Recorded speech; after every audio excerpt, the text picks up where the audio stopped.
You're listening to the Women in Medicine Badass Radio Show with Dr. Sharon Grossman, episode number 7.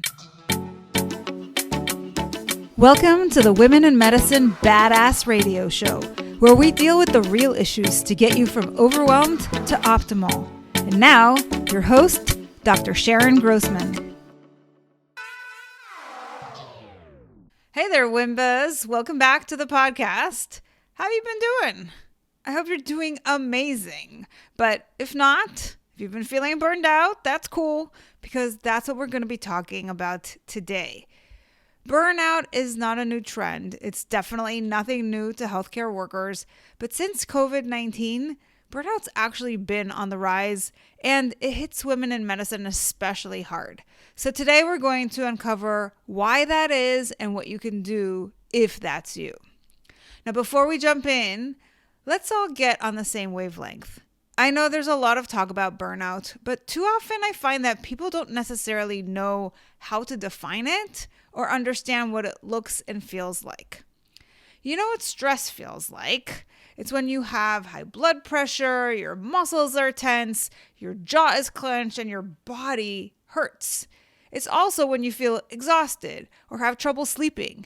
You're more likely to have shallow breathing when you're stressed out, develop headaches, dizziness, or shaking.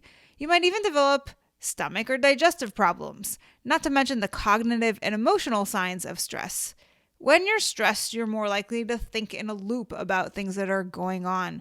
You are also really likely to have a lot of negative self-talk. It's when you put a lot of pressure on yourself to do things perfectly, or when you expect yourself to get 12 things done in 30 minutes. It can start to feel really overwhelming. Now imagine that this was your life, that this stress was chronic. Every day you'd wake up with a million things on your to-do list and therefore on your mind. It would always feel like there isn't enough time. You'll always be rushing, pushing, and feeling like you're drowning no matter how much you put in. That, my friends, is burnout in the making. So by definition, burnout is chronic stress accumulated over time. Now let's bring this back to women in medicine. Not only is your career challenging, but you likely have people in your personal life you have to take care of. So when you're done with work, if you are a parent, you don't get a break, especially if your kids are learning from home or are sick or have special needs. The list goes on and on. What are some other risk factors for women in medicine getting burned out?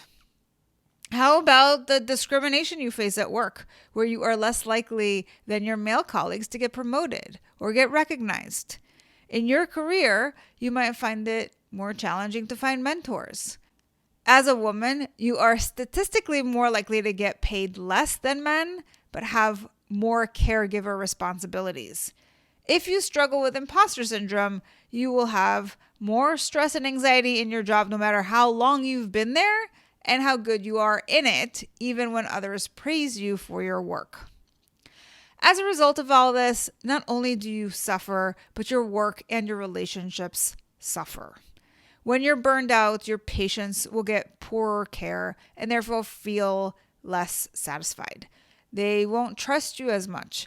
Their medication adherence will go down. You might face more malpractice, readmissions, and diagnostic errors. If you work in a setting where others around you are burning out, you might have to deal with staff turnover, which is demoralizing. I've been there. It's not pretty. The healthcare industry is ripe with challenges. As a woman in medicine, your work days will be packed. You will face time pressures, and the work itself is often emotionally intense and can feel draining or overwhelming. You likely have a high volume of patients to see, paperwork to complete, not to mention having to manage your patients' stress and unrealistic expectations. So, what should you be looking out for to know if you're on your way to burnout? 3 main markers. Emotional exhaustion. That's when you feel like you are in a mental fog. You can't focus or concentrate, which is why your work takes longer and your performance is suffering. An attitude of cynicism. sometimes develops when you just feel like you can't do this anymore. Many of the women in medicine that reach out to me for coaching come for this exact reason.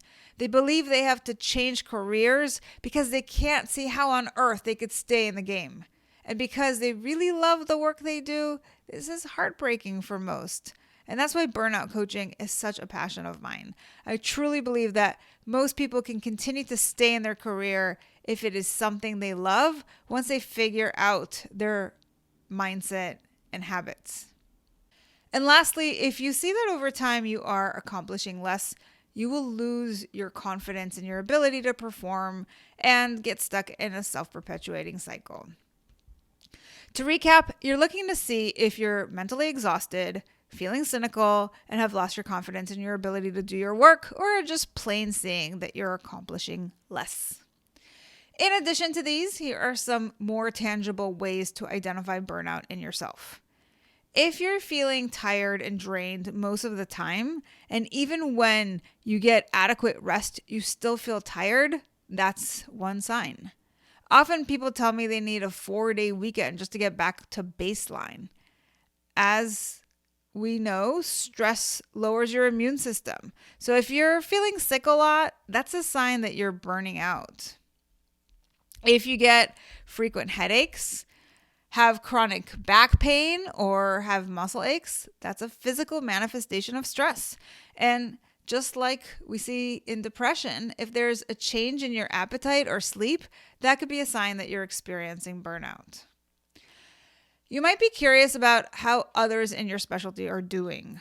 This is also a good way to gauge how likely burnout is in your area of specialization. So I looked up which medical specialties have the highest burnout rates.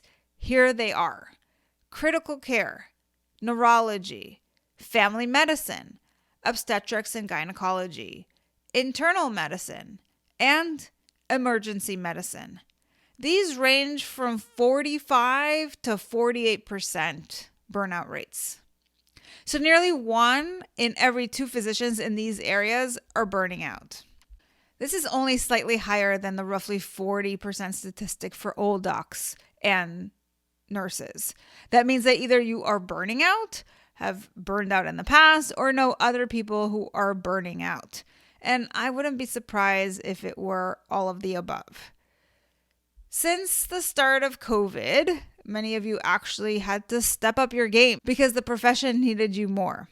And when I say that, what I mean is the profession needed more of you. When you are already giving so much of yourself to your work, your patients, and your families, giving more is not easy. It means something else has to go, and too often that's your self-care.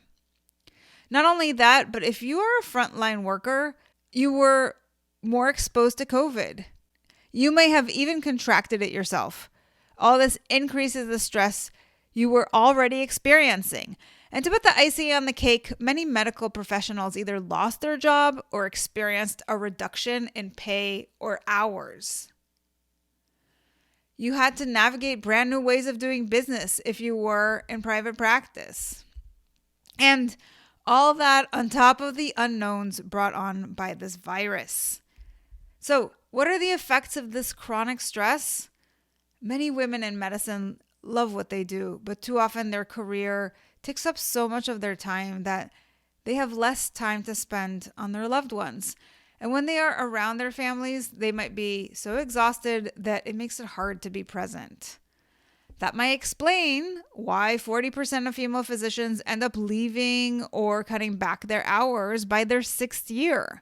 A similar trend can be seen with female nurses whose turnover rates are purported to be as high as 38%.